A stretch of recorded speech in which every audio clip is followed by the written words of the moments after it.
melanjutkan diskusi bersama para narasumber. Mas Julius, melanjutkan pertanyaan saya sebelumnya, ini sedikit background juga, karena tadi siang Mas Bambang Rukminto dari ISE sempat menyarankan bahwa perlu diperbaiki KUHAP-nya juga, dengan alasan KUHAP ini perlu diperbaiki agar masyarakat yang melaporkan kasus-kasus kejahatan yang menimpanya juga mendapat jaminan bahwa proses penyelidikan, penyidikan, dan peradilan itu berjalan dengan benar.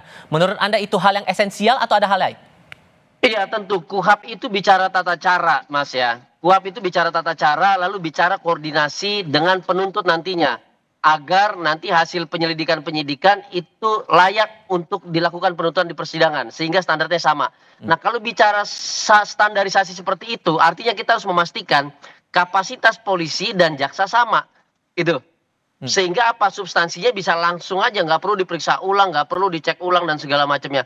Nah, itu salah satu instrumen, tapi yang paling penting instrumen internalnya Polri, saya melihat bahwa yang mendesak itu adalah pendidikan di internal Polri, peningkatan kapasitas anggota, penguatan kapasitas lewat training-training yang spesifik, lalu singkat dan juga padat dan langsung simulatif. Ini yang amat sangat efektif untuk dilakukan, dan kita tahu polisi-polisi yang cerdas itu polisi yang sekolah di luar negeri, polisi-polisi yang training di luar negeri, dan dalam training itu dia simulasi. Selalu begitu. Jadi kalau KUHAP penting, KUHAP itu bicara standarisasi dan cara, dan yang paling penting adalah dalam KUHAP itu didorong soal apa? Soal kepastian hukum. Setiap berapa lama harus diperiksa, setiap berapa lama durasinya harus naik statusnya. Artinya kerja-kerjanya targeted, meskipun dalam situasi tertentu ada kesulitan-kesulitan yang tidak mungkin dilampaui. Nah, ini yang membedakan antara KUHAP prosedural tadi dengan kapasitas internal. Gitu. Ditambah lagi kan kita menghindari agar jangan sampai terulang lagi tagar-tagar no viral no justice, Prof Kiki. Kemudian bahkan ada yang belakangan bilang lapor ke Damkar aja deh gitu. Guyonan-guyonan semacam ini yang muncul di media sosial. Sejauh mana kemudian Polri harus bisa memperbaiki ini semua? Hal krusial apa kira-kira yang perlu dicermati? Ini gini ya, ini terutama berkaitan dengan fungsi penegakan hukum dari polisi. Kalau fungsi pelayanan publik rasanya udah standar lah gitu ya.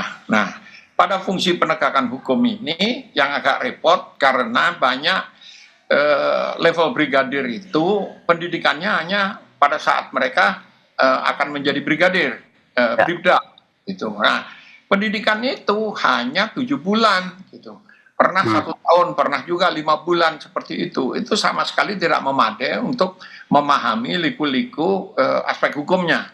Nah, ada skema ideal kalau mereka dikirim ke luar negeri. Kendalanya adalah satu, bahasa.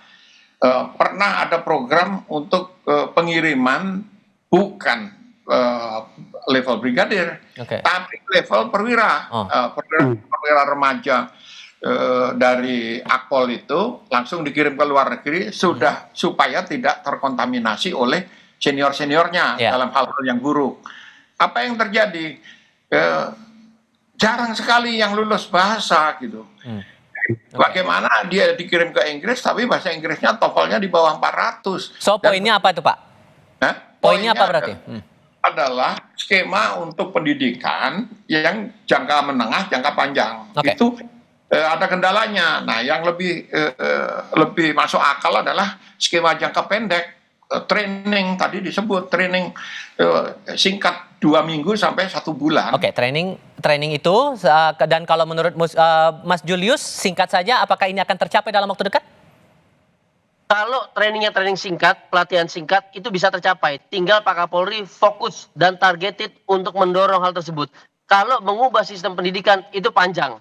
Karena ini bicara sistem yang berkaitan dengan anggaran APBN. Saya pikir Pak Kapolri bisa, karena beberapa kali didorong untuk fokus misalnya tentang cyber, lalu kemudian tentang human trafficking, kejahatan seksual dan segala macam. Itu pernah dilakukan dan kemudian meningkatkan kapasitas dalam waktu yang sangat singkat. Jadi bisa seharusnya. Harusnya bisa, karena ini ujung-ujungnya masalah layanan kepada masyarakat. Prof Kiki dan Mas Julius, terima kasih banyak sudah berbagi pandangan bersama kami. Selamat malam semuanya. Baik.